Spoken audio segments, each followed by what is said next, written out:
Sejam muito bem-vindos ao nosso Pedincast, que é o podcast voltado para a pediatria intensiva.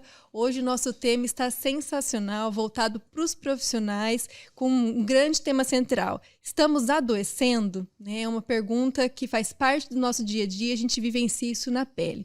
Antes da gente começar, eu já vou pedir para você se inscrever no nosso canal, dar um like no nosso vídeo para a gente entender que esse conteúdo tem sido relevante para você. E aproveitem muito esse momento que vai ser muito especial para todos nós. Então, inicialmente, quero agradecer a doutora Adna Reis, né, por ter aceitado o convite.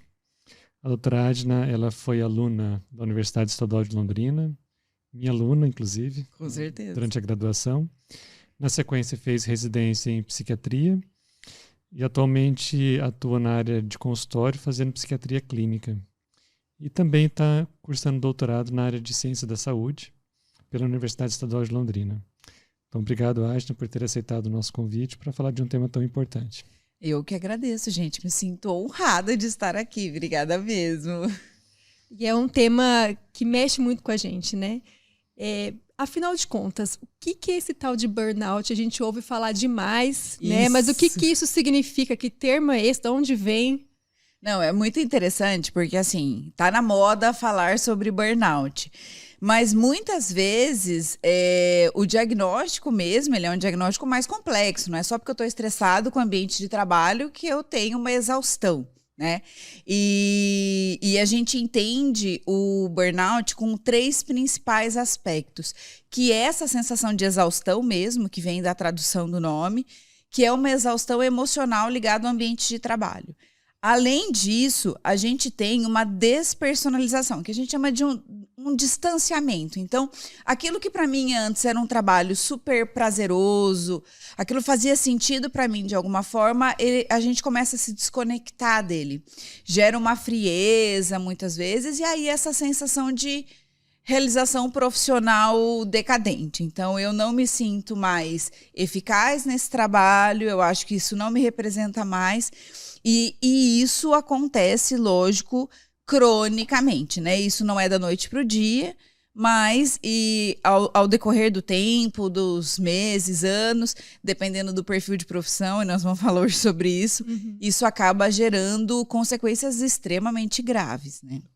E essa questão, quem são os mais acometidos, né? A literatura traz, assim, quem são os profissionais vítimas do burnout e aonde a gente encontra? Como que é esse processo? Nós não estamos muito bem assim com a nossa profissão, porque nós somos um dos profissionais que mais adoece, né? Não só para o burnout, mas para os transtornos mentais como um todo, principalmente depressão, ansiedade e o burnout. Então, infelizmente, nós temos incidências muito altas e dentro pensando nos profissionais da saúde, algumas especialidades adoecem mais, algumas subespecialidades, como, por exemplo, os anestesistas, os intensivistas e os psiquiatras. Então, nós estamos aqui com algumas especialidades propícias para adoecer, né? E uma outra coisa interessante da gente pensar, assim, porque o burnout é muitas vezes associado, por exemplo, com quadros depressivos, né? Pode vir um diagnóstico puro e simples de exaustão profissional, mas como muitas vezes isso é crônico, né? Então a gente vai se adaptando a essa realidade e demora para buscar um atendimento. Muitas vezes esse profissional vai chegar para a gente, por exemplo, num consultório de psiquiatria ou para um psicólogo, com várias outras comorbidades. Então, acaba sendo uma situação grave e bastante complexa para tratar, né? Que a impressão que a gente tem, né, Adna, que é aquela típica situação que precisamos falar sobre ela, né? Isso, até perfeito. Assim, comparando com um filme, né, chamado Precisamos Falar sobre Kevin, a impressão que a gente está precisamos falar sobre burnout. Porque, sem dúvidas, conhecida pelos profissionais, eu acredito que ela já seja conhecida, talvez não há tanto tempo, né? Isso. Pessoalmente, eu reconheci o tema, talvez até meio tardiamente, né? Faz já alguns anos que a gente conversa, que a gente fala sobre isso, mas eu tenho a impressão que ainda é uma condição assim subestimada. E particularmente no nosso meio.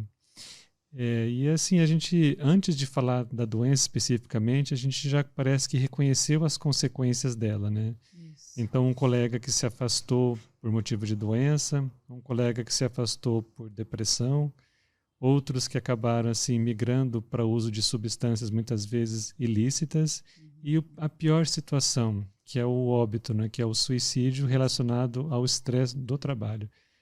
Então, a impressão que fica é que antes mesmo da gente conhecer o que é a doença, a gente já conhecia as consequências dela, historicamente falando. Olha, nunca tinha parado para pensar sobre isso, mas é exatamente isso.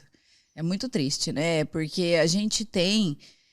É muito triste pensar que existe um estigma de saúde mental dentro da profissão, né? Dentro dos profissionais de saúde, porque a gente sabe que a população em geral, a gente ainda tem muito estigma, né? Mas dentro da saúde, isso é muito forte. Então, muitas vezes os profissionais, eles não buscam ajuda por vergonha mesmo, né? De se expor para um outro colega, como se demonstrar vulnerabilidade é algo de fraqueza e não um pedido de ajuda e não como uma doença mesmo, né? Então, muitos enxergam isso como algo mais simples, menosprezam sintoma e se autodiagnosticam, na maior parte das vezes, é muito comum, né? No consultório eu vejo isso todo dia. Então, o paciente já chega, colega médico, a gente brinca que nós somos os piores pacientes, assim. Já chega dizendo, eu tô deprimido, né? E aí, não é tão simples a gente se autodiagnosticar, óbvio, porque você tem um viés afetivo gigantesco, né? Mas a gente tem essas comorbidades muito comuns, né? Abuso de substância é, assim, muito comum. Uso de psicotrópico indevidamente, né? Abuso de Zolpidem, que é uma epidemia, assim, entre médicos muito grave, né? Então, infelizmente, a gente tem visto isso mesmo. E aí, vendo também a questão do restante da equipe, né? Cada vez mais eu observo também, eu falo enquanto enfermeira, Sim. A grande incidência da insatisfação com o processo de trabalho, o quanto é pesado, o quanto é desgastante, as condições, né, que geram certas vulnerabilidades psicológicas para aquele profissional e também eu tenho certeza que se estende a outros, né, fisioterapeutas. Lógico. Ou até mesmo dentro dos ambientes específicos de trabalho. A terapia intensiva, a gente sabe que já é um ambiente complicado. Você observa, dentro da sua prática, que existem alguns fatores ali que o pessoal traz, que pode precipitar ou facilitar o desenvolvimento? E quem que é esse perfil desses pacientes ou dessas pessoas que sofrem com burnout? São pessoas mais jovens, que tinham uma expectativa, começam a trabalhar e vê que não é bem assim? Ou já é aquela pessoa mais, né, vamos dizer, mais experiente, né, que já está muito cansado com o processo de trabalho? Quem são essas pessoas de uma forma geral? Você sabe, Flávia, que quando você me mandou a pauta e tinha essa pergunta, eu fiquei, gente, eu nunca tinha estudado especificamente sobre os intensivistas e sobre esse ambiente. Eu fiquei chocada com os dados encontrados, infelizmente, né? A gente já sabe que, por exemplo, num ambiente de intensivo, UTI, a gente tem muitas vezes privação de sono, né? Então, escalas irregulares, então eu trabalho de dia, eu trabalho à noite. Isso é algo extremamente deletério para o cérebro, né? Então, não só pensando em burnout, mas pensando numa saúde como um todo, assim, né? Pouca incidência de luz, né? Então, a gente tem muitas UTIs que nem janela tem, então a gente perde um pouco essa noção de dia, noite. Isso é uma coisa extremamente estressante para o paciente que está lá e para a gente que está trabalhando, né? E é interessante da gente pensar em idade. É mais comum as pessoas, os médicos e profissionais em geral mais experientes terem mais sintomas de burnout, né? Principalmente as mulheres, né? O risco para os transtornos mentais em geral são maiores nas mulheres, mas as mulheres no ambiente de uma unidade intensiva adoecem bem mais e cometem mais suicídio também. Então, assim, é complexa essa relação. Eu acredito que trabalhar num nível de estresse muito alto, então, como, por exemplo, você pode ter paciente instável a qualquer momento ali. Então, você fica num grau de hiperalerta o plantão todo, né? Não é aquele plantão que você consegue sair com tranquilidade, descansar ou espairecer a cabeça que seja 10, 15 minutos. É um plantão que você está ali e você não pode piscar. Então, isso gera um aumento de ansiedade muito grande, até antes de se chegar ao plantão, né? Eu atendo muitos colegas que, assim, começam a ter crises de ansiedade perto do horário de assumir o plantão. Isso é muito angustiante, né? Então, de colegas terem que parar no meio da estrada porque não vão conseguir chegar com taquicardia, sensação de morte iminente. E é um relato que eu ouço muito de alunos que estão iniciando. Sério? A ansiedade de chegar ali, porque já sabe o impacto, o estresse que vai ter, o que vai vir, né? E eles já chegam passando mal mesmo, Exatamente. né? Eles relatam isso.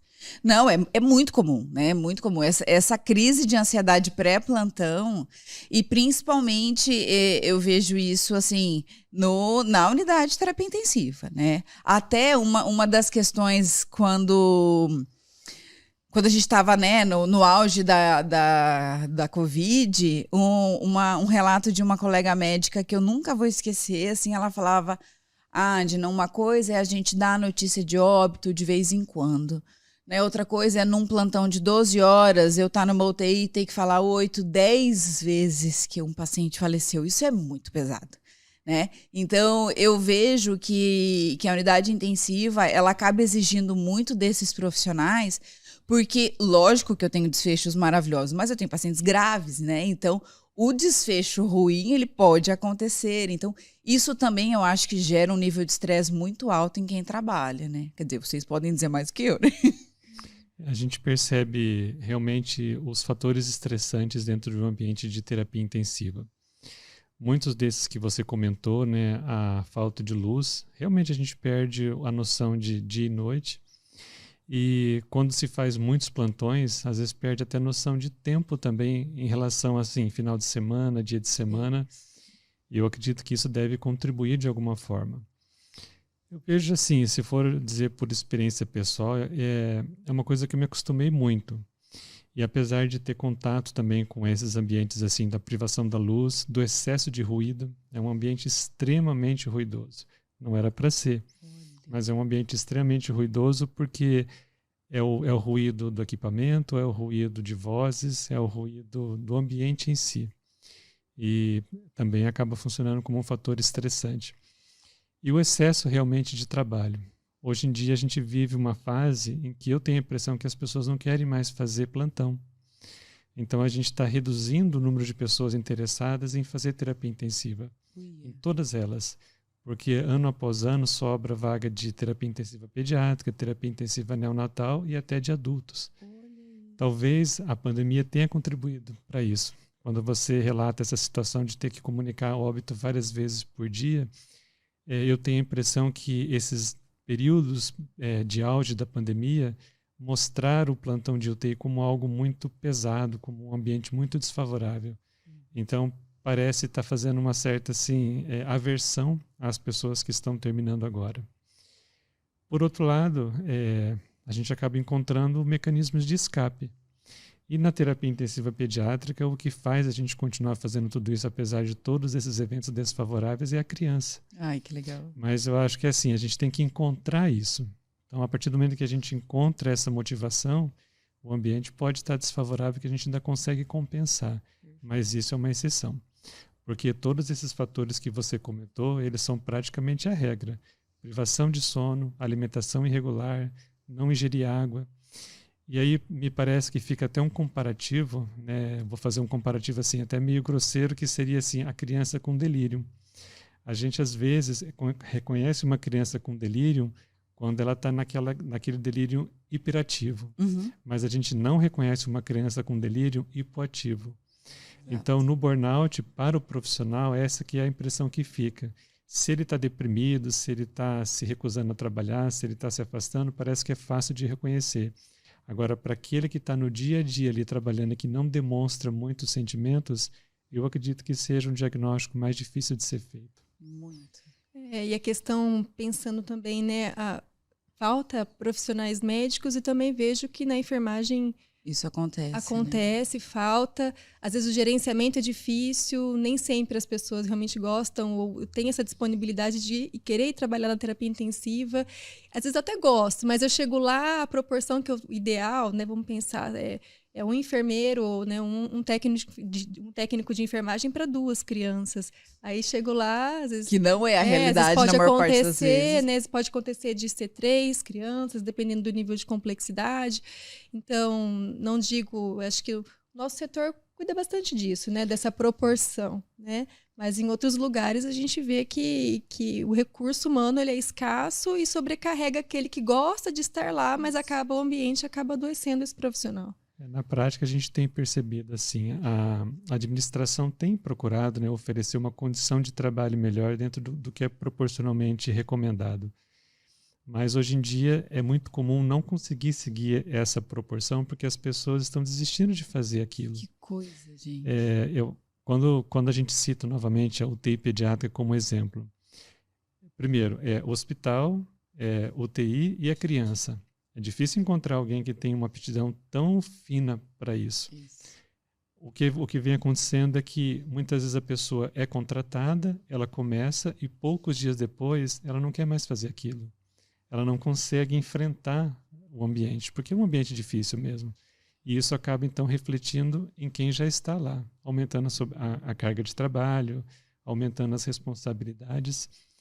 Tem épocas em que conseguir a proporção recomendada é exceção. No dia a dia, sempre está faltando alguém para conseguir preencher a escala. E sobrecarrega aí aqueles, né, que estão lá e vão adoecendo mentalmente e fisicamente, né, em todos os sentidos, né, Adna? Não é fácil, porque assim, como uma coisa é eu lidar com estresse agudo, né, é difícil, claro, sei lá, sofri um acidente, um assalto, eu tenho uma reação do corpo que é de uma descarga adrenérgica aguda, ok, né? Agora, quando eu tenho um estresse crônico, né? E que a gente sabe que não vai sair de lá, então não tem prazo para acabar, né? Eu sei que o plantão vai acabar dali 12 horas, mas no dia seguinte ou no outro eu tô ali de volta. Às né? vezes 12 de novo, né? Na maior parte das vezes, né? E aí isso é muito difícil, porque isso vai diminuindo a nossa capacidade de resiliência. Isso de tentar descobrir formas de lidar com o estresse é sensacional, assim, e é isso que faz a gente sobreviver. Eu concordo. O problema é quando a gente vai, ao longo do tempo, perdendo essa habilidade justamente porque, primeiro, eu não notei que eu estava adoecendo, né? Ou eu deixei de buscar, e é interessante que algumas das pesquisas que, quando eu estava pesquisando sobre o tema, falavam sobre vida intra-hospitalar e vida extra-hospitalar, né? Muitas vezes a gente acaba abrindo mão dessa outra faceta, porque é isso, eu vou dar plantão de 12 horas, eu vou para casa, eu vou dormir porque eu tô exausto. Ou às vezes vai para outro emprego, né? Que é uma outra coisa que a gente observa muito. Gente, isso na enfermagem eu acho que é pior do que na medicina, cruel, não é? Isso. Gente, é muito cruel. E aí você fala assim, como é que essa pessoa vai ser feliz, entendeu? Ninguém é feliz com essa sobrecarga. E aí como que a gente pensa? Como é que eu vou melhorar isso? Ninguém faz plantão porque ama ficar sem dormir 48 horas. Você faz porque você precisa de uma remuneração adequada. Sim. Né? Então, isso é algo bastante complexo, porque daí a gente vai mexer em muitos outros sistemas, né? Não só a escala de plantão, que também já é super complexa de ser feita. E às vezes eu vejo o profissional tá lá cuidando da criança com um filho doente em casa. Nossa, Ai, gente, várias vezes dói. eu já presenciei do funcionário lá ansioso, porque o filho tá com febre em casa e ele tá lá na UTI pediátrica ou na pediatria cuidando de outras crianças. Então, isso vai gerando, eu acho que é o cumulativo, né? Lógico. Como que é aquela gota que vai pingando, a gente não percebe, de repente a gota transborda e fala, nossa, mas o que aconteceu? Em que momento, Isso. né? Que momento que eu adoeci, né? Exatamente. Como identificar, assim, uma dica para um profissional que está passando por isso, vê que a coisa não está legal, a gente não olha para nós com muita frequência, essa análise a hora que você percebe é a hora que estourou, né, o processo. Qual dica que a gente poderia dar para os profissionais? Falar, não, tem que rever isso, alguma coisa não está legal? Olha, eu escutei esses dias de um colega geriatra O doutor Cabreira, que trabalha no hospital também, ele falando na rádio assim, as pessoas fazem check-up de exames de sangue para ver como é que tá a saúde. Você faz check-up dos seus hábitos? Gente, achei isso sensacional, assim. Então, eu acho que eu vou usar, assim, vou parafrasear o doutor Cabreira dizendo que a gente precisa fazer um check-up da nossa vida mesmo, né? Tem que olhar para si. Então, eu tô conseguindo fazer uma atividade física adequada, né? Parece tão simples, mas é tão difícil, porque daí quando a gente olha para essa realidade dessa correria, é muito fácil dizer que não dá tempo de fazer, né? Então, eu acho que olhar para si. Então, como é que estão os meus hábitos? Eu tô conseguindo, eu tenho uma vida fora o hospital, eu faço coisas que me dão prazer. É muito triste quando... e é engraçado porque, né, eu me casei com uma pessoa que não é da área da saúde. Então, quando eu encontro os meus amigos, as conversas são muito, da área médica, né, são muito diferentes do meu esposo, que é professor da universidade, mas da área de música, nada a ver. E eu vejo... bom que equilibra, né? Não, é maravilhoso, gente. Maravilhoso. Acertei cheio. Casa, gente, só potencializa. Exatamente. Não, pensei nisso, foi estratégico. Não, mentira. Mas é engraçado porque nós, da área da saúde, eu acho que a gente vive tanto a profissão que a gente esquece de ter vida. Então, a gente não lê livro, não faz outras coisas, não tem atividade de lazer. É muito triste quando no consultório eu pergunto para algum colega: o que você gosta de fazer? Só não sabe me dizer o que gosta. Então, você já tem... o que você faz no seu momento de ócio? E a gente vai perdendo isso. Então, eu acho que olhar para essa rotina e ver o que eu estou fazendo fora o trabalho é um primeiro sinal de alerta. Porque eu posso não ter sintoma nenhum, por exemplo, de sobrecarga. Mas se eu estou abrindo mão de quem eu sou enquanto indivíduo, enquanto pessoa fora a minha profissão, já acho isso algo muito, muito perigoso, né? Eu acho que tanto nessa situação quanto em outras, um termo que se usa muito é o diagnóstico precoce. E tudo isso que você relata é uma tentativa, muitas vezes, de fazer um diagnóstico precoce. E me parece que assim, é quase como um autodiagnóstico. Eu fico pensando se existe uma iniciativa, seja no serviço público, no setor privado, de reconhecer o profissional que está evoluindo para um burnout ou que está já com essa situação instituída. Porque, no final, quem vai pagar essa conta é a instituição. Porque Exato. o funcionário vai se afastar temporariamente, vai se afastar, às vezes, por um tempo prolongado. Nós temos exemplos de pessoas que se afastam por 1 ano ou mais devido à sobrecarga emocional. E até no pior cenário em que ele perde esse funcionário. Eu não sei dizer, aí seria uma curiosidade, uma pergunta pessoal mesmo, se os serviços que você tem conhecimento, né, tanto público quanto privado, eles se preocupam em reconhecer esse profissional e até ir além, né? De repente redirecioná-lo para uma atividade em que isso vai ser minimizado, para exatamente não perder aquele funcionário que está lá trabalhando pela instituição. Achei sensacional essa colocação, porque se a gente for parar para pensar, nem que seja pensando eu enquanto gestora de saúde, não estou pensando no bem-estar do meu funcionário, eu estou pensando na minha logística, já vale a pena investimento, né? Agora, se eu tenho ainda mais esse olhar humanizado, existem muitas ferramentas que podem ser usadas, né? É lógico que a gente entende que os sistemas, por exemplo, hospitalares, de prontuários e tudo, são sistemas burocráticos, né? Isso também impacta na saúde mental do profissional, porque uma das principais queixas dos profissionais da saúde é burocracia, né? De fazer atividades não médicas, atividades administrativas. Então, isso é algo que, assim, poxa, a instituição pode pensar em processos que facilitem o cotidiano mesmo. Nossa, isso eu faço um parênteses que para a enfermagem é desesperador. Porque Verdade. a questão da gente, muitas vezes, ter que desviar o foco da atenção do cuidado para práticas gerenciais que muitas vezes tomam grande parte do tempo e que geram estresse, que desgastam relações interprofissionais, Isso. é uma coisa muito intensa, né? E isso realmente gera um sofrimento enquanto enfermeiro. E N vezes eu fui para o plantão e saía de lá e falava, meu Deus, parece que eu mexi mais com o papel do que com o paciente, né? Olha isso. E isso vai frustrando, e é uma coisa que, em termos práticos, o hospital ele pode trabalhar nessa logística para melhorar, né, esse processo. Sim, colocar, por exemplo, um técnico administrativo que consiga executar isso, nem que tenha uma capacitação específica, mas, poxa, tirar isso do profissional da saúde, né? Eu acho que, assim, grande parte do plantão a gente está fazendo questões burocráticas.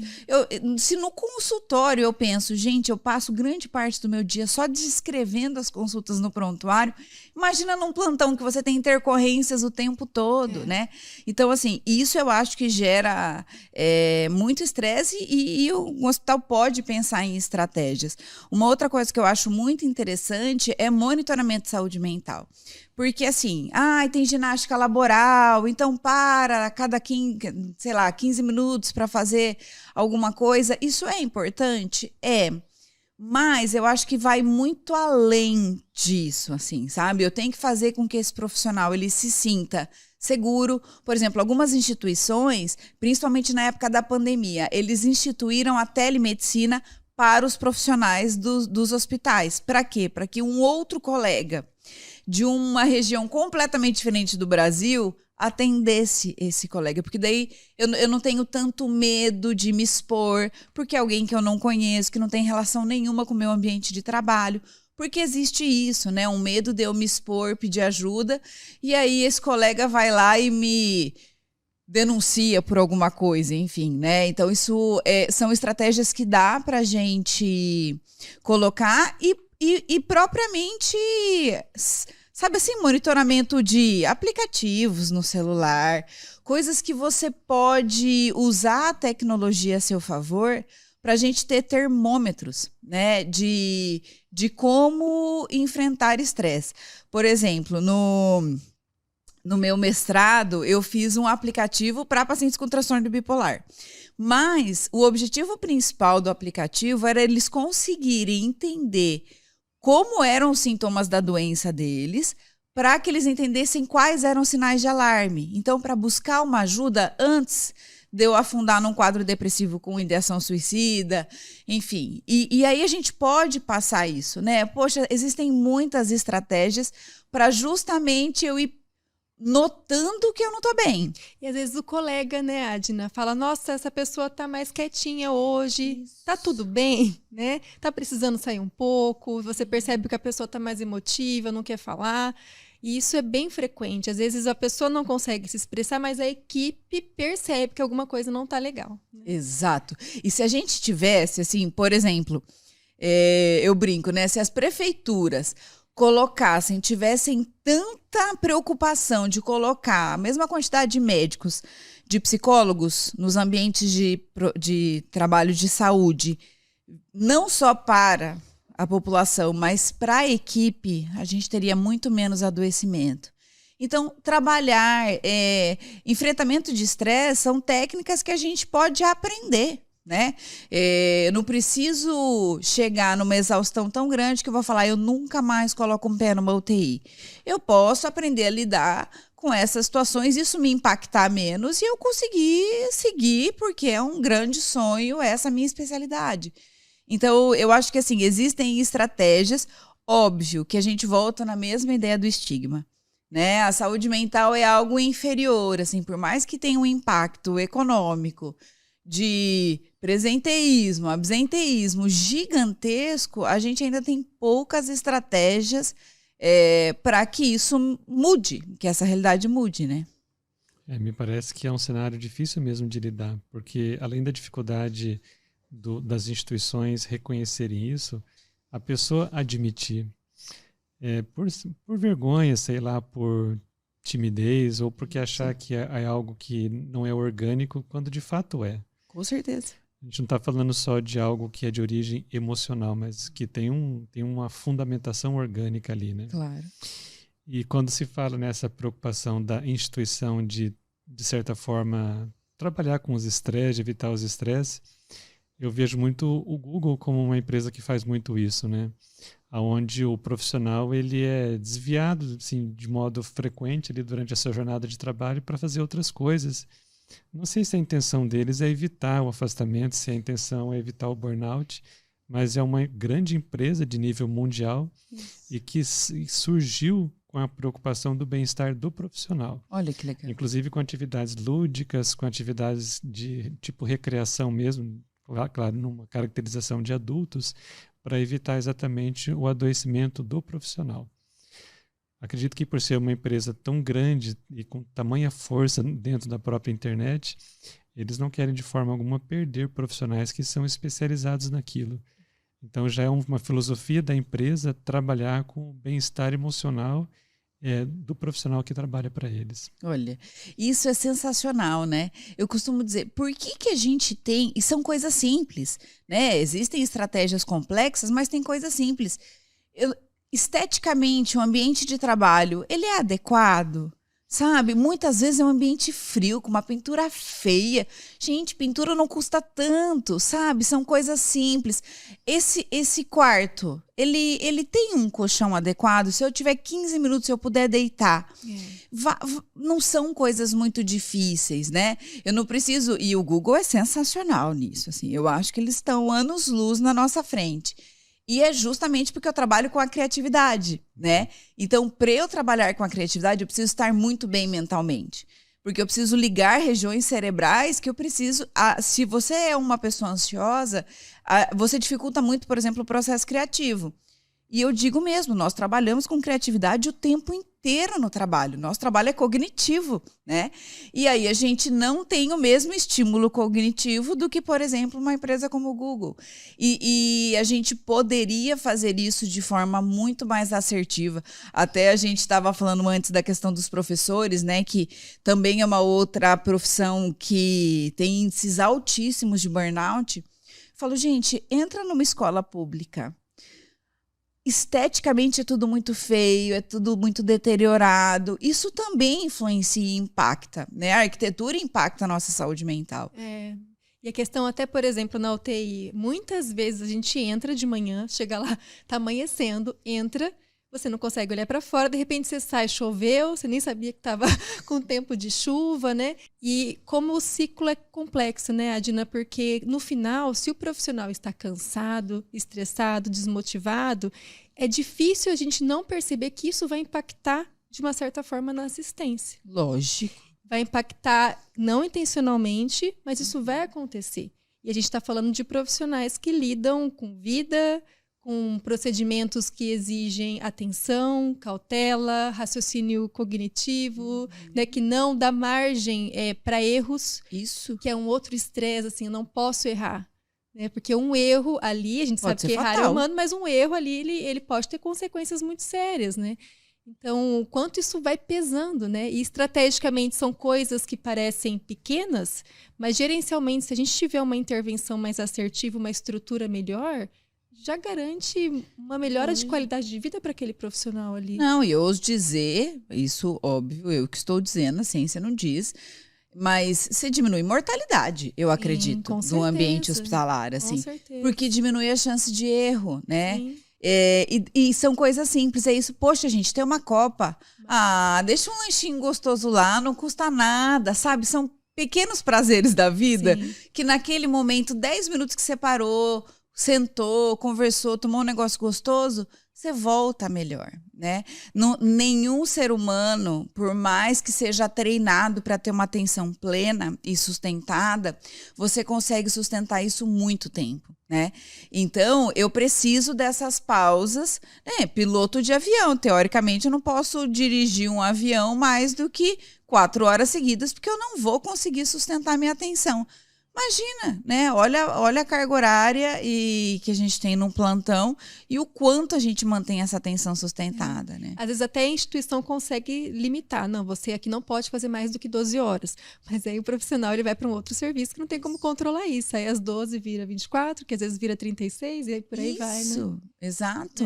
Não, e aí a gente volta na questão, por exemplo, salarial também, sim, né? Exato. Se eu tenho uma boa remuneração, eu não tenho por que sair de um plantão, assumir outro plantão, voltar para esse plantão depois de 24 horas.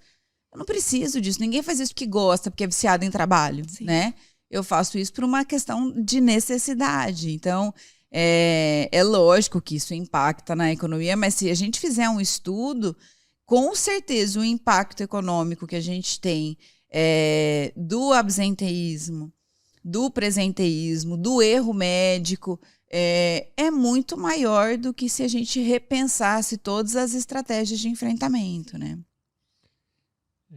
De modo geral, assim, eu tenho a impressão que você está na universidade, que é onde eu estou inserido, vem crescendo essa preocupação institucional, sim, até de limitar mesmo o tempo que o profissional ficará diretamente trabalhando. Hoje, por exemplo, o profissional estatutário não pode mesmo fazer mais do que 12 horas. Isso hoje formalmente não pode, e aquele que é terceirizado não pode fazer mais do que 24 horas. E a justificativa é exatamente essa. O quanto que esse profissional ele tem o seu trabalho comprometido em diversos níveis, da atenção, da dedicação, ou até mesmo do desgaste físico. Então, hoje, o poder público ele enxerga que mais do que 12 horas trabalhando, ele pode, inclusive, prejudicar o próprio trabalho. E aquele que trabalha com o paciente prejudicar a assistência ao paciente. E outro ponto, talvez até intrinsecamente do profissional, é reconhecer aonde que estão os fatores estressantes, por exemplo. Quem trabalha numa UTI fica com aquela sensação, mas o estresse é a criança grave, ou o paciente grave de modo geral. É a intercorrência, é o ter que ficar manipulando a tecnologia, ou até mesmo a comunicação de más notícias. Esses até podem ser alguns fatores estressantes, mas tem outros que são menores, que são esses que vocês pontuaram. O não ter um local adequado para se alimentar, o não ter um local adequado para... Não estou nem dizendo descanso no sentido assim de dormir, sim, mas um descanso para que a pessoa possa 5 ou 10 minutos ficar só ela, parar um pouco, descansar, tomar uma água. Isso não acontece muitas vezes no nosso dia a dia.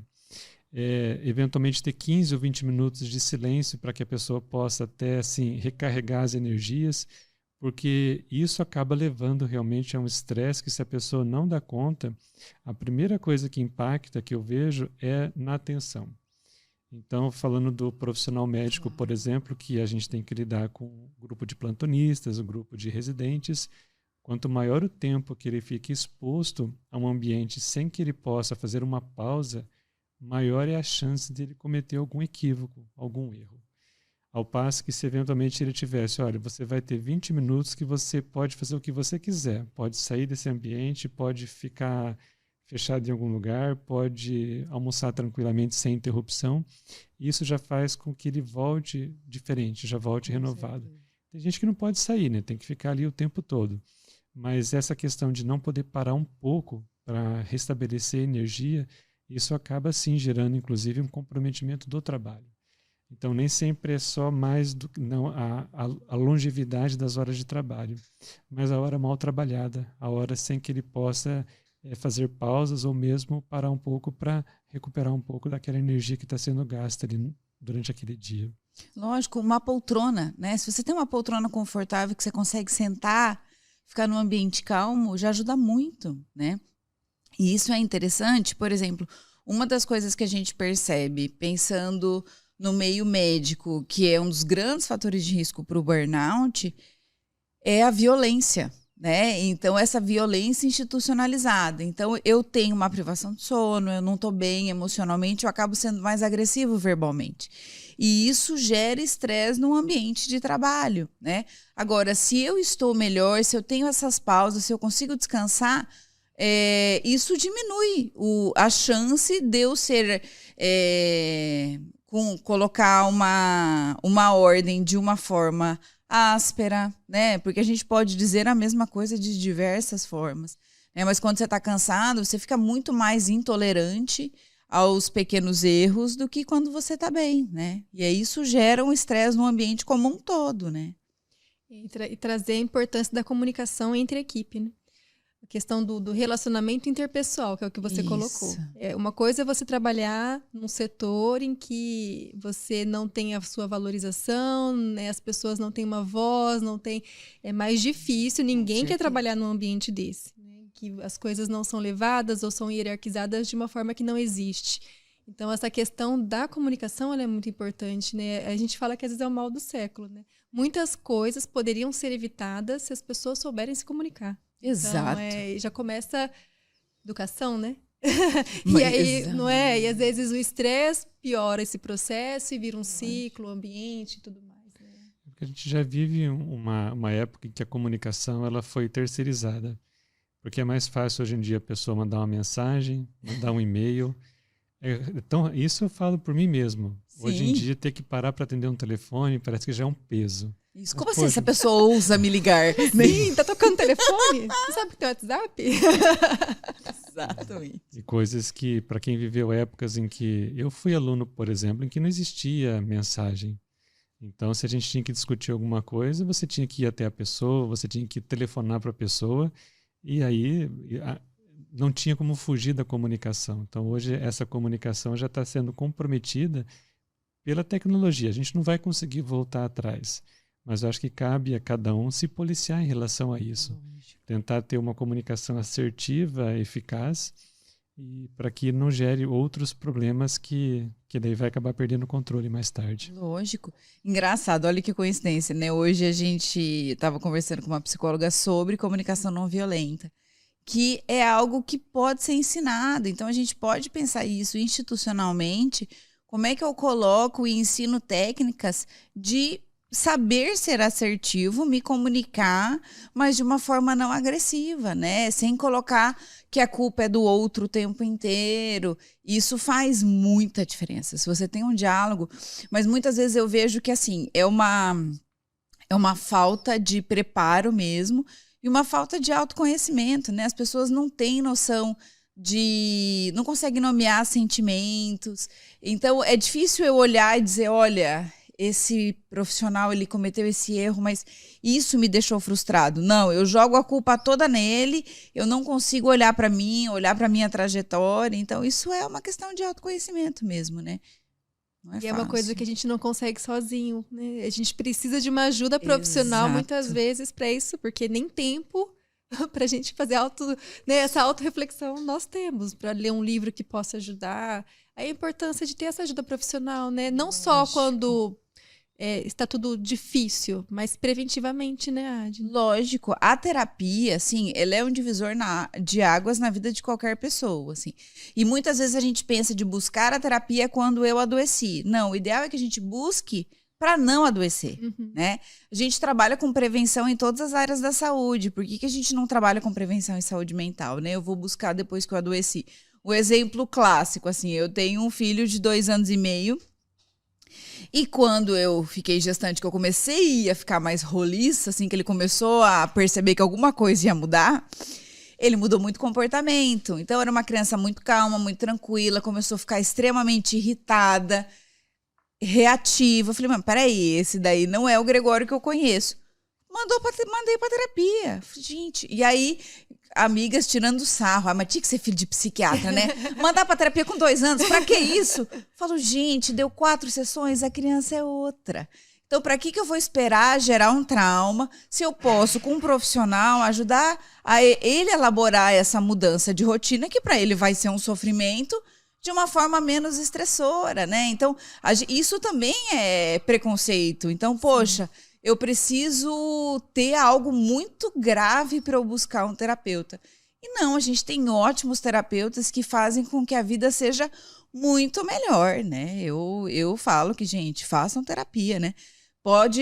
Não ia falar, não pode não fazer atividade física, não, mas faz atividade física e faz a terapia que já resolve metade do problema da humanidade. É verdade. Sabe que essa questão da atividade física eu gero uma autorreflexão, porque parece que a minha vida é um pico, assim, nossa, tem uma época que tá ótimo, super né? fitness. Super, mas tem hora que fala, meu Deus, faz 3 meses que eu não boto pelar e agora pra recomeçar, e é altos e baixos, né? Se a gente não tem que conseguir equilibrar e saber o importante é um pouquinho por dia, né? E tentando... Preventivamente, prevenção. Acho que hoje em dia a palavra de tudo é prevenção. Até mesmo no ambiente de trabalho. Se tiver uma política da instituição, vamos fazer Não é lavação de roupa suja, não é esse o termo. Sim, mas aquela exemplo, conversa com a equipe. O que não tá legal? Vamos já resolver antes que piore a situação. Isso já melhoraria tantas coisas, claro, né? você coloca um mediador, por exemplo, que Exato. consiga fazer essa mediação de conflito, você resolve muitas coisas no diálogo, né? Com certeza. Eu acho que volta no que você citou, né, Adna, que as pessoas elas fazem muitos check-ups, seja exames séricos, exames de imagem, mas falta realmente essa iniciativa do check-up emocional, de parar, né, como você mesmo citou, o exemplo que o professor Cabreira colocou. Porque eu acho que é o mesmo do que acontece com qualquer outra doença. O tratamento, a terapêutica, além de mais cara, ela parece ser mais demorada. Com certeza. E até queria te perguntar, assim, na sua experiência como psiquiatra clínica, você deve ter pacientes com burnout de diferentes origens, professores, profissionais de saúde, de outras profissões. Se existe um tempo médio que você considera assim que ele está pelo menos parcialmente recuperado e que pode voltar às suas atividades normais? Pelo menos uns 6 meses, assim. O que acontece? Muitas vezes, quando esse profissional busca o tratamento, é muito comum vir com as comorbidades, né? Principalmente quadro depressivo, assim, é o mais comum. E aí, quando a gente começa, por exemplo, um tratamento medicamentoso com antidepressivo, isso vai demorar ali de 3 a 4 semanas para começar a surtir um efeito e o processo de terapia, né? Dali uns 60, 90 dias, se esse paciente responder bem à medicação, ele já vai estar muito melhor do que quando ele chegou. E aí a gente pensa, poxa, já está melhor, já consegue voltar para o ambiente de trabalho. É muito comum esse paciente voltar, fazer um plantão, bateu, foi lá levar qualquer documentação no ambiente de trabalho, volta suando frio, passando mal, angustiado, e estava muito bem até aquele momento. Então, assim, a gente tem gatilhos emocionais no trabalho que acabam fazendo com que esse paciente, eu demore para conseguir dessensibilizar esse cérebro de que esse ambiente é estressor e que me gera muito mal-estar. Então, esse processo é bem gradual, né? Eu tenho pacientes, por exemplo, com burnout de diversas áreas. Eu tenho uma paciente que está 1 ano e meio afastada. E agora que ela consegue falar sobre o trabalho, assim, a gente não conseguia nem abordar muito isso, justamente porque gerava tanta angústia, né? E é muito interessante porque, lógico, isso depende de muitas questões, do próprio ambiente de trabalho, mas do perfil do paciente, né? Geralmente, pessoas que adoecem mais do burnout são pessoas mais autoexigentes. Então, tem um perfil de personalidade. Então, eu não posso voltar de qualquer jeito. Eu tenho que voltar 100%. E, muitas vezes, isso vai demorar bastante tempo. Então, com certeza, a recuperação é muito lenta. Muito lenta. Eu vejo que mais do que, por exemplo, um quadro depressivo, dependendo do grau, eu tenho uma dificuldade muito maior de retorno à funcionalidade mesmo do que outras patologias, assim. Fico na dúvida como que diferencia, né? Porque parece que são campos que se cruzam, né? Diagnósticos que um se sobrepõe ao outro. Como eu vou imaginar que aquela pessoa ela tem burnout, ou ela tem, enfim, depressão, ou eu preciso voltar para o trabalho, ou ela tem as duas coisas. Eu volto. O legal é voltar para o trabalho e tentar essa questão do enfrentamento, né? Ou é melhor readaptar, melhor mudar de função. Enfim, como conduz isso daí? É difícil, né? Desafio. É difícil. Por isso que eu brinco, né? Psiquiatra nunca consegue atender em 10 minutos. Porque, assim, são muitos sintomas que se sobrepõem a patologias diferentes. E, ao longo do tempo, a gente consegue começar a entender como é o funcionamento desse paciente. E aí a gente consegue diferenciar. Mas, assim, de uma maneira prática, claro que não vem igual no livro, né? Mas o burnout, geralmente, ele está muito mais ligado ao ambiente de trabalho. Então, fora do ambiente de trabalho, muitas vezes esse paciente é super funcional. Então, a vida dele continua, né? Ele pode ter uma irritabilidade maior, alguma outra coisa, mas ele tende a, na maior parte do tempo que ele não está dentro do ambiente de trabalho, ele está melhor. No quadro depressivo, isso não muda. Eu agravo, eu fico do muito ruim para o ruim, né? Mas isso não depende só do ambiente. Então, eu tenho esse humor mais deprimido, essa falta de prazer, que a gente chama de anedonia, falta de motivação em 24 horas por dia. Independente se você está no trabalho, fora dele. Exatamente. É algo... Tanto que impacta mais, assim, pensando em ambiente familiar mesmo, né?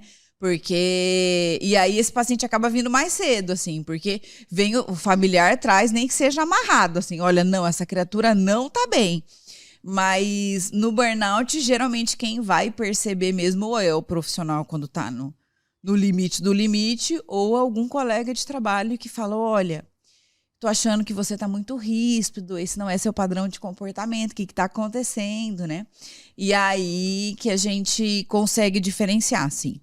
Mas muitas vezes a gente não consegue diferenciar.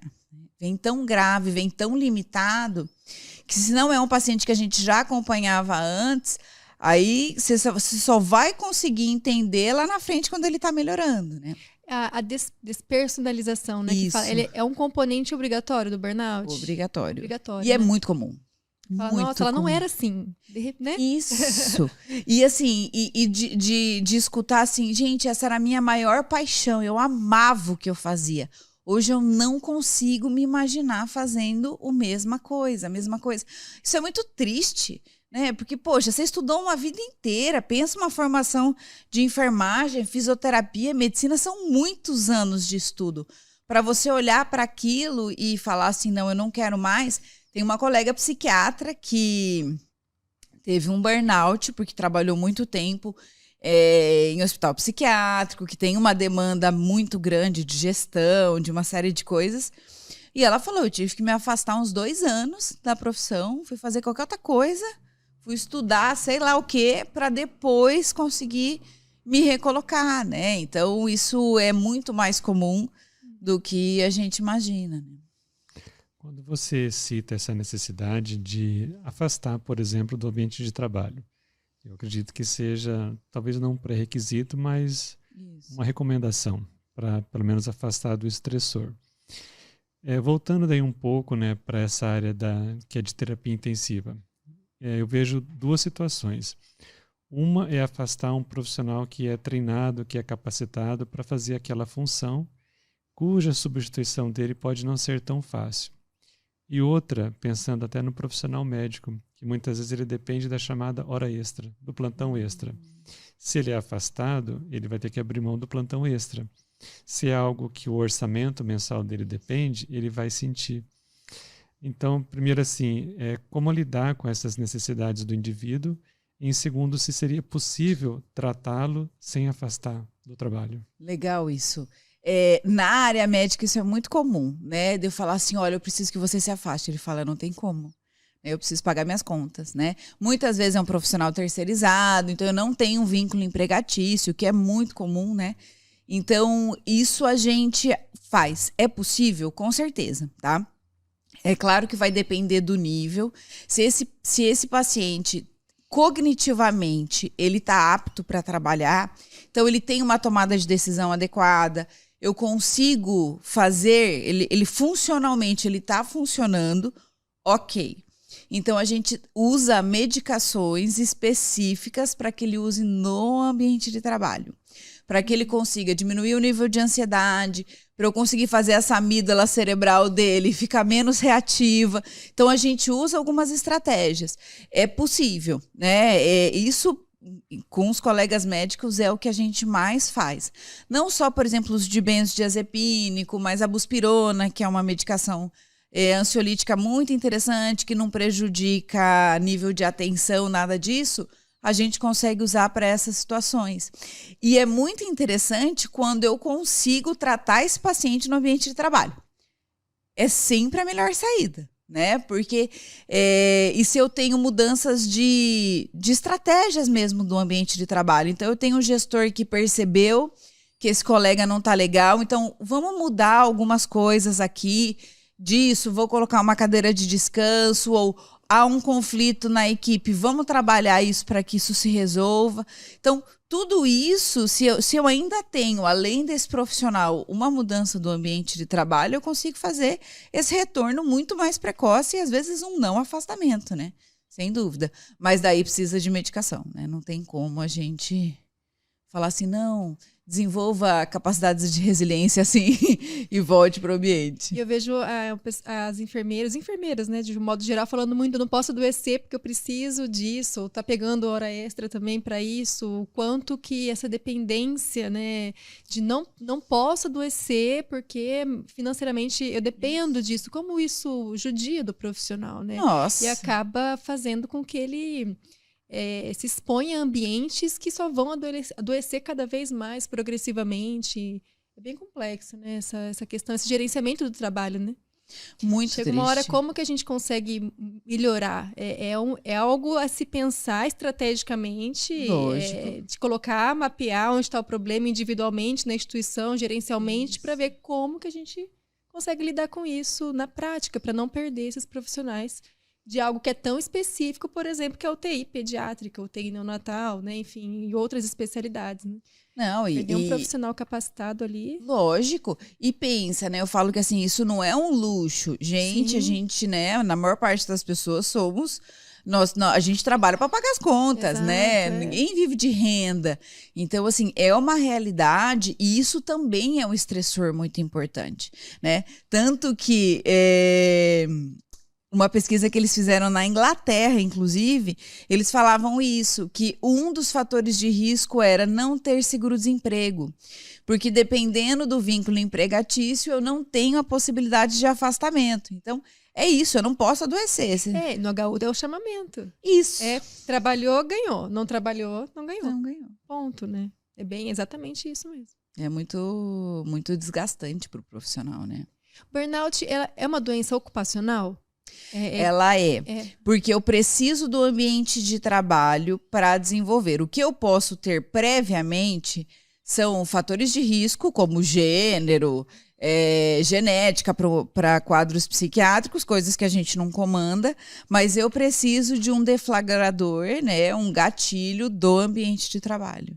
Então, ele pode... Tem as classificações, né? Eu posso, por exemplo... ter o ambiente como o grande gatilho da patologia, ou eu ter uma patologia prévia e o ambiente de trabalho piorar essa minha patologia. Mas não deixa de ser uma doença ocupacional, né? Você até usou um termo bem interessante, que é dessensibilização cerebral. A impressão que é o que acontece, por exemplo, nos estresses pós-traumáticos de diferentes etiologias e no que hoje a gente chama de síndrome pós-UTI, que é um conjunto de sintomas que o paciente apresenta após ter sido exposto àquele determinado ambiente, àquela determinada situação. Então, eu tenho a impressão que é o mesmo processo, né? Que ele vai precisar passar por uma dessensibilização cerebral para poder voltar a fazer o que ele fazia antes. E o mecanismo cerebral é o mesmo e as medicações são as mesmas. É isso aí. E hoje a gente fala mais de burnout, né? Ou, enfim, antes se falava menos, ou era subdiagnosticado, a pandemia explodiu o termo. Porque hoje é mais comum, né? A gente conhece mais o termo, né? Eu acho que a pandemia escancarou, assim, não só o burnout, como os transtornos mentais em geral, assim. Falo que se tem uma coisa boa que aconteceu na pandemia, é as pessoas olharem para a saúde mental com um pouco mais de carinho, assim. É verdade. Porque evidenciou muito o quanto sem saúde mental a gente não consegue fazer nada, né? E a gente teve, com a pandemia... índices aumentados. Bem, para a população em geral, a gente teve um aumento grande de sintomas depressivos e ansiosos. Agora, para os profissionais de saúde, principalmente os que trabalham em ambiente hospitalar, a gente pelo menos triplicou o índice de depressão e ansiedade, né? Então, piorou muito. Já não era bom, né? Os nossos números já não eram bons e eu acho que a pandemia... com tudo que gerou na pandemia, né? Excesso de trabalho, esse medo muito intenso, isso diminuiu toda a nossa capacidade de resiliência, né? E vamos pensar perspectivas futuras, assim, Adna, porque eu imagino que o processo de trabalho não se modifica com tanta facilidade, Com né? certeza. Eu até não tenho dados aqui, mas às vezes o profissional que trabalha num hospital público, não sei se tem diferença de um hospital que trabalha num profissional que trabalha num ambiente particular. Né? Então, não sei se tem essa diferença. Então, o processo de trabalho em si, ele é difícil da gente modificar. Lógico. O que esse profissional ele pode modificar? Muitas coisas a gente falou, né? Mas falar, olha, vou começar a repensar e a partir de agora eu estou identificando isso, alguns hábitos, né? Eu preciso direcionar que seria mais urgente, assim. Perfeito. Acho que algumas coisas, né? Quando eu tenho que pensar, lógico, a gente sempre pensa no ambiente corporativo, mas eu penso nesse indivíduo, né? O que esse indivíduo pode fazer? Eu brinco muito com os meus pacientes, eu falo, você consegue mudar o seu ambiente estressor? Não consegue. Então como é que a gente lida com ele, né? Uma das coisas, por exemplo, um dos objetivos da medicação é a gente diminuir o impacto do ambiente nesse paciente. Então, não que eu fique apático, o objetivo não é ficar apático de maneira nenhuma, mas menos reativo, né? Então, eu consigo fazer com que eu tenha esse estressor crônico que ele ali permanece, mas isso me afete menos, me irrite menos, me tire do sério, né? Então, eu acho que, assim, buscar um tratamento, perceber o que não tá legal, não espera chegar assim, tô no meu limite, no último fôlego para pedir ajuda, né? Então, buscar ajuda e não ter medo de buscar ajuda, né? É muito comum, por exemplo, no meu consultório a gente tem o isolamento acústico das salas, justamente para que você consiga dar sigilo para esse paciente. Porque é um medo muito grande de exposição, de não me sentir bem. Até a gente pensa, parece que não, né? Uma psiquiatra tem que pensar em tudo.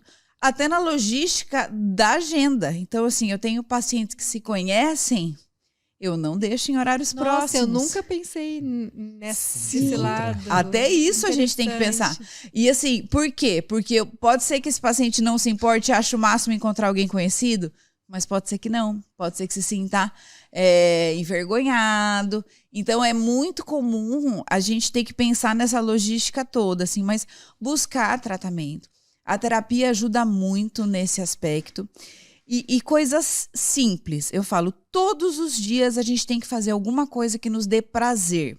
O que te dá prazer? Você escutar uma música que você gosta, tomar um banho gostoso, sabe, coisas do dia a dia que a gente pode dar um significado melhor.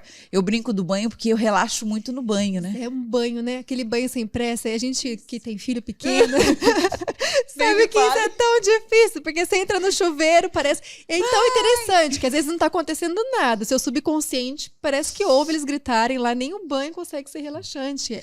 Exatamente. Não é fácil, não é fácil. Eu falo assim, nem que a gente tem que tomar banho de madrugada, né? Todo mundo dormiu. Exato. Aí você fala, não, agora eu mereço. Mas coisas pequenas do cotidiano mesmo. A gente precisa achar pequenos prazeres. Exato. Porque isso libera dopamina no nosso cérebro, dá uma sensação de bem-estar. Porque se a gente esperar assim, eu vou tirar umas férias, eu vou para um resort maravilhoso.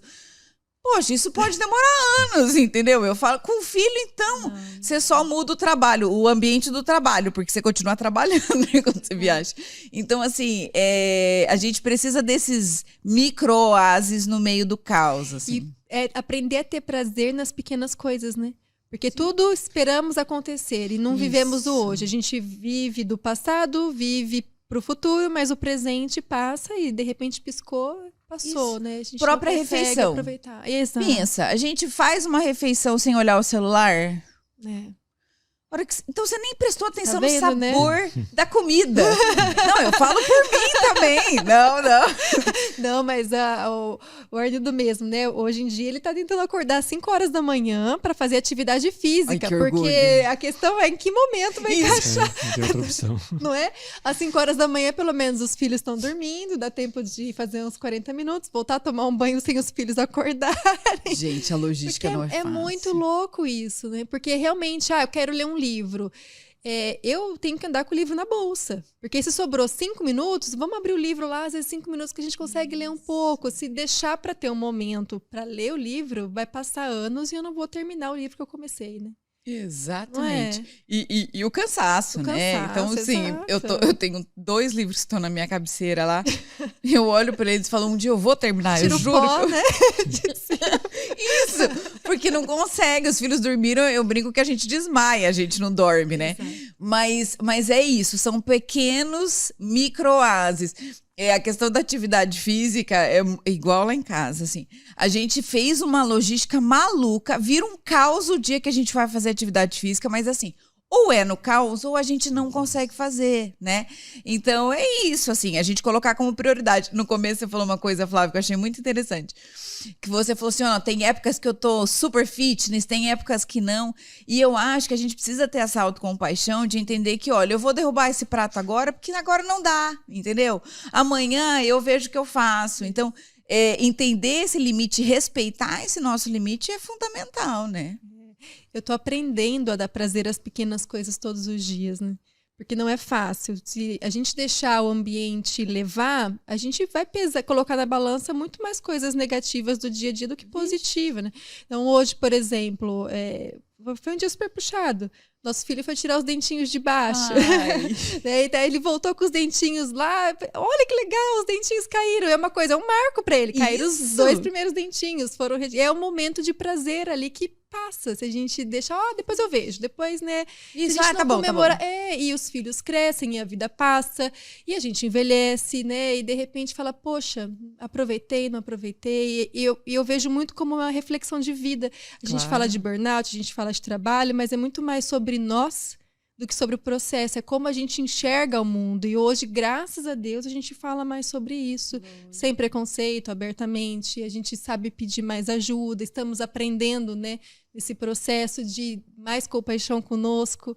E é um aprendizado, né? Acho que ninguém nasce, ninguém nasce sabendo isso, nessa vida louca que a gente vive. E vocês, acho que podem dizer isso mais do que eu, porque vocês trabalham com crianças, mas eu acho que as crianças nos ensinam muito sobre isso. Esses dias eu tava andando de carro e aí meu filho aprendeu a baixar o vidro, né? Daí eu, Greg, tá frio. Aí ele, quero vento. Eu tava sentindo o vento, assim, eu falei, gente, olha que demais, né? Então, assim, para ele tava o máximo sentir o vento. E a gente passa a vida tão corrida e não se atenta a essas pequenas coisas. Eu acho que é isso, assim, é um exercício diário, porque é muito mais fácil a gente ligar o piloto automático e seguir, mas a vida fica muito sem graça, né? Então, você vê, passou 1 ano, 2 anos, os filhos cresceram, porque os filhos são um marco de passagem de tempo descarado pra gente, e cruel, né? Porque passa a gente... Misericórdia. Exatamente. Então, a gente tem que cuidar. Eu acho que essa autorreflexão, ela precisa acontecer. Já é a tarefa de hoje. Pra Tá quem tá vendo? ouvindo a gente, vai chegar à noite, ouvir o podcast, vai chegar à noite, vai fazer uma reflexão do seu dia. Isso Vai ver mesmo. o que tem que melhorar, já começa amanhã, já toma um café, já vai pensando estrategicamente. Né? Perfeito. Toma um banho no escuro, que eu adoro essa dica, entendeu? Relaxa, sente água quente e vida que segue. Sabe que é um tema tão complexo, né, Adna? Porque a gente está falando muito sobre prevenção. O problema já está aí, a gente está falando cada vez mais sobre ele, reconhecendo e estudando um pouco mais, mas a prevenção ela é realmente multifatorial. Sim.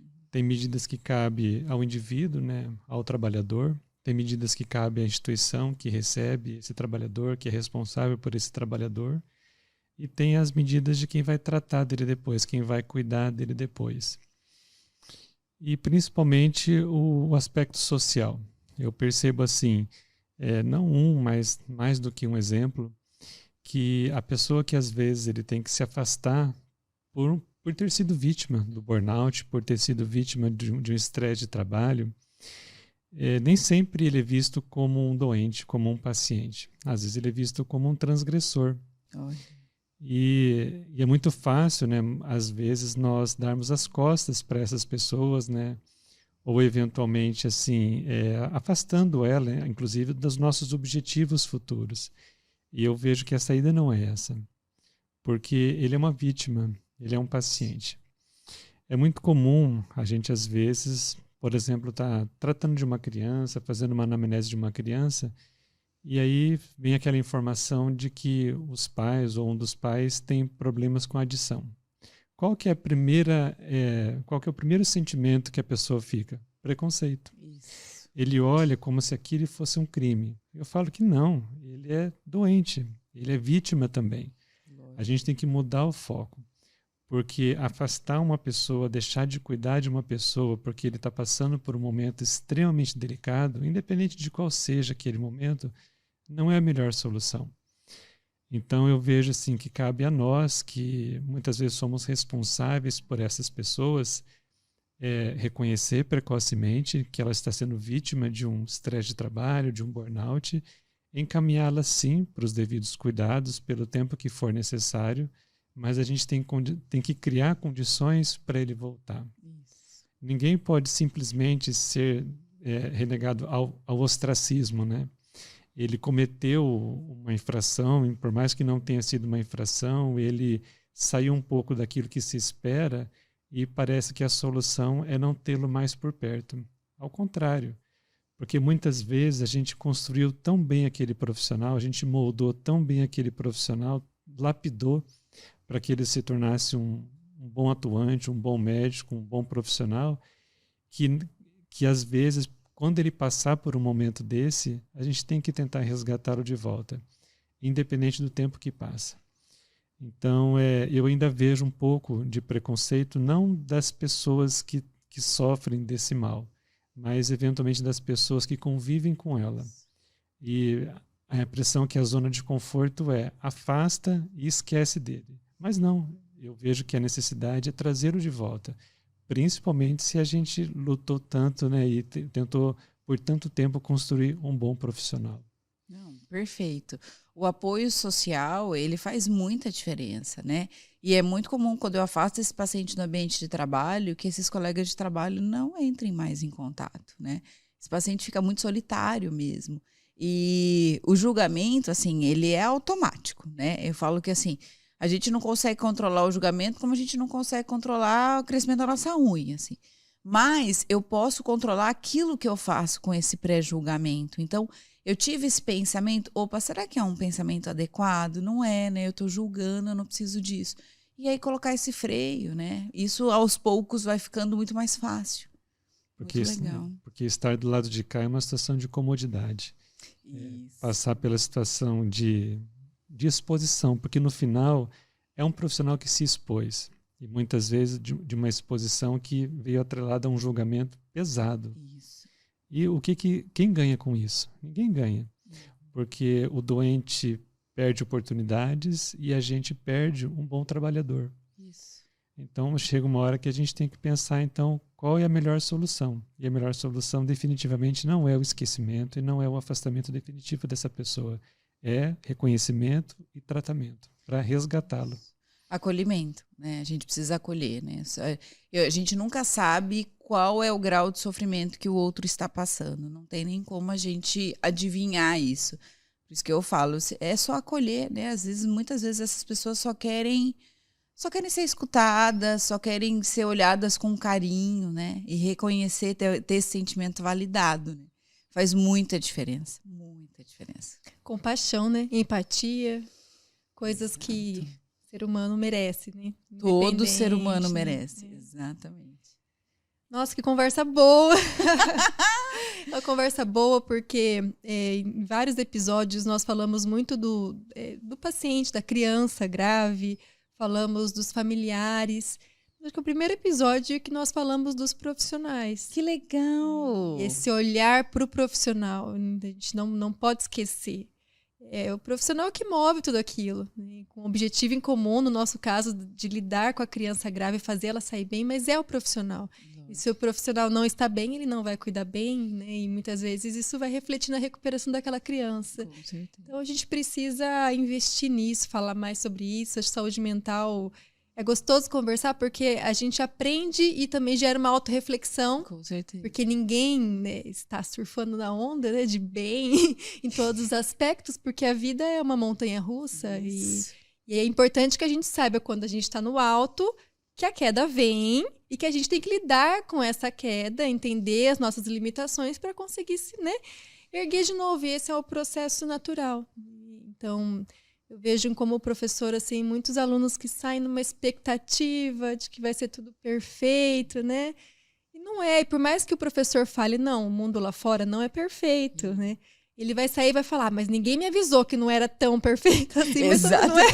Mas são coisas que a gente precisa passar na pele, vivenciar, experimentar nossas limitações, nosso crescimento, nosso enfrentamento. E não é um processo fácil, né? O crescimento pessoal. Né? E a frustração, ela faz parte da vida, né? Exato. Mas como a gente lida com essa frustração é o grande segredo, assim. E é isso, eu tenho que passar, né? Eu tenho que passar pela experiência, eu tenho que sentir na pele para conseguir lidar, assim. Eu acho que a função nossa como professores também é trabalhar isso, né? De olhar para esse aluno e tentar fazer com que ele fique capacitado tecnicamente e emocionalmente para lidar com o ambiente de trabalho, né? A gente olha muito para a técnica, eu acho, e olha pouco para essa estrutura emocional, né? E que faz tanta diferença quanto uma habilidade técnica. E os próprios mentores dentro do serviço. Às vezes eu entro lá naquele serviço, mas tem uma colega lá que é uma mentora, que vai me ajudar, vai me auxiliar, como me comportar, o que fazer, o que não fazer. Ter pessoas que te apoiam ali, que querem que você cresça, né? Porque todo mundo sai ganhando no processo, né? Dentro do nosso dia a dia, a gente tem muitos exemplos de pessoas que melhoraram depois de passar por uma adversidade. Aquele profissional de saúde que adoeceu por uma doença grave e se recuperou, ou que foi vítima de uma causa externa e se recuperou. Então, o ponto comum é que a pessoa ela se tornou melhor depois disso. Talvez falar um pouco mais sobre burnout, sobre a saúde mental, vai fazer com que ele não precise passar por essas situações. Ele pode mudar de vida, pode mudar de estilo de vida, pode mudar valores, sem ter que ser vítima, sem ter que ficar do outro lado. Então, a gente sempre acaba caindo na questão da prevenção. Então, sim, a pessoa vai melhorar, ela vai ressignificar muitas coisas, mas ele não precisa sofrer para isso. Então, talvez falar mais sobre isso, falar mais sobre a saúde mental, é poupar o trabalhador de um sofrimento que ele não precisa passar para poder ressignificar algumas coisas. Perfeito. Eu acho que a gente tem que naturalizar, né, isso da saúde mental, sem dúvida. Eu acho que é isso. Queria agradecer imensamente. Falar, gente, ela tem um podcast também. Eu quero que você fale do seu podcast, porque é maravilhoso. Já assisti os episódios. Falar um pouco de onde as pessoas podem te encontrar, esse seu olhar, seu acolhimento. É muito gostoso estar com você, porque você é uma pessoa que transparece empatia, simpatia, né? E tem uma comunicação muito gostosa. Então, as pessoas vão querer te procurar. Onde elas te encontram, Adna? Não, obrigada. Nossa, ganhei o dia, gente. Quer dizer, a noite, né? Ai, obrigada. Não, engraçado que o podcast surgiu na minha vida no momento que eu estava quase entrando num burnout e foi uma estratégia de enfrentamento para fazer alguma coisa diferente do que era ambiente de trabalho, assim. Então, foi para mim para mim, né? Um desestresse. Então, assim, a gente tem um canal no YouTube, pode me procurar pelo meu nome, doutora Adna Reis, Adna Ferelli, no Spotify tá como Psiquiatria do Cotidiano, para quem não gosta de vídeo e prefere áudio. E o meu Instagram, que é Adna Reis.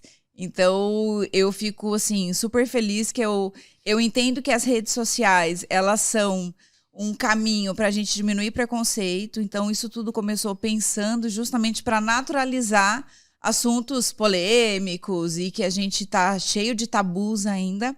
E fico super feliz de oportunidades como essa, né? Eu acho que falar com colegas e ter a honra de conversar com professores, para mim é assim, indescritível a emoção. Eu agradeço mesmo. Muito obrigada.